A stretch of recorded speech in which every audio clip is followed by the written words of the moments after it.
किसी ने बड़े कमाल की बात कही है। किसी ने बड़े कमाल की बात कही है कि अब आसमान से कोई आने वाला नहीं है। अब आसमान से कोई आने वाला नहीं है, तुम खुद ही जागो, कोई जगाने वाला नहीं है। और याद रखो कि तुम खुद ही हो अपने मददगार, क्योंकि अब पड़ोस में भी कोई तुम्हें बचाने वाला नहीं है। हाय फ्रेंड्स, मैं हूं सूर्य, एक बार फिर से आपके साथ हाजिर हूं एक नई इंस्पायरल कहानी लेकर के, जो आप ही लोगों के बीच से किसी ने हमें लिख भेजा है। तो एक बार की बात होती है कि एक शहर होता है, उसमें एक व्यापारी होता है, उसका अपना एक परिवार होता है। उस परिवार में उसकी पत्नी और उसकी एक सुंदर बेटी होती है। और वो किसी साहूकार से कर्ज लेता है अपने व्यापार के लिए। और कर्ज लेने के बाद जब वो व्यापार करता है तो उस व्यापार में उसे घाटा हो जाता है और वो उस साहूकार का कर्ज चुका नहीं पाता। समय बीतता जाता है, साहूकार एक दिन उसके घर पे ही आता है अपना कर्ज लेने के लिए। और जब वो व्यापारी से अपना कर्ज मांगता है तो व्यापारी कहता है कि मुझे कुछ वक्त चाहिए, क्योंकि मैंने जो आपसे कर्ज लिए थे उससे व्यापार किया हमने और हमें घाटा हो गया। अब उस घाटे की भरपाई करने के बाद मैं आपका चुका दूंगा। और ये बातें हो रही होती हैं कि उसके बीच में उस व्यापारी की बेटी साहूकार के लिए पानी लेकर के आती है।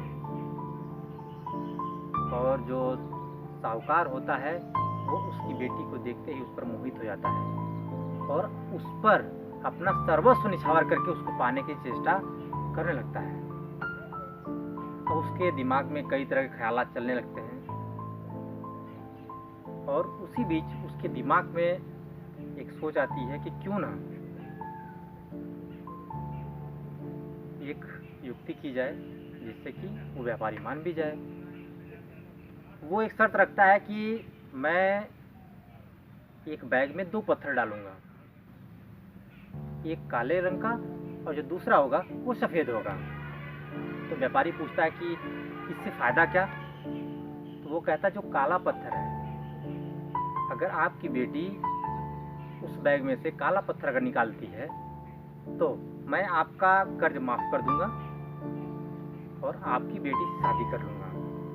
परंतु अगर आपकी बेटी सफ़ेद पत्थर निकालती है तो मैं आपकी बेटी से शादी भी नहीं करूँगा और अपना कर्ज माफ़ कर दूंगा। अब वो व्यवसायी जो होता है सोचने लगता है। उसकी बेटी सुन रही होती है और आती है, अपने पिता के कंधे पे हाथ रखती है और कहती है कि पिताजी, मैं इस शर्त के लिए तैयार हूँ। व्यापारी साख मना करता है पर वो उस शर्त को मान लेती है। अब जिस रास्ते से उस व्यापारी के घर पे जाना होता है वो रास्ता कंकड़ पत्थर से भरा होता है। अब ये लोग वहाँ जाते हैं, उसका जो पिता होता है लड़की का वो कुछ दूर पे जाके खड़ा होता है और वो जो साहूकार होता है वो पत्थर उठाता है और उस बैग में डालता है। और वो लड़की यही देखती है कि जो पत्थर उठा रहा होता है साहूकार, वो दोनों एक ही रंग काला कलर का होता है। अब बात आती है कि पत्थर निकालने की। उसकी बेटी जैसे ही हाथ डालती है और पत्थर जानबूझ के गिरा देती है और वो पत्थर उस रास्ते पे गिरता है, कंकड़ पत्थरों के बीच में खो जाता है।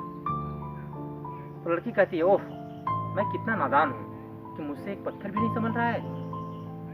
माफ़ कीजिएगा, आप ही चेक कीजिए कि आपके बैग में कौन सा पत्थर बचा हुआ है। जो पत्थर नहीं होगा मैंने वही पत्थर उठाया होगा। अब व्यापारी सब कुछ समझ गया होता है और एक केवल नाटकीय ढंग से उस बैग में देखता है और कहता है कि आपकी बेटी ने सफ़ेद पत्थर उठाया था, इसलिए आपका कर्ज हमने माफ़ किया और आपकी बेटी से शादी भी नहीं किया। और वो व्यापारी वहाँ से चला जाता है। इसलिए आप अपने जो सोचने की शक्ति है उस लेवल को थोड़ा सा इस समाज के लेवल से ऊपर रखो, ताकि आप उनके हर चाल को, हर साजिश को समझ सकें। ये सूर्या बस इतना ही कहना चाहेगा कि कर दिखाओ कुछ ऐसा कि दुनिया करना चाहिए आपके जैसा। Thank you very much. फिर मिलते हैं हम एक नई कहानी के साथ। तब तक के लिए राम राम।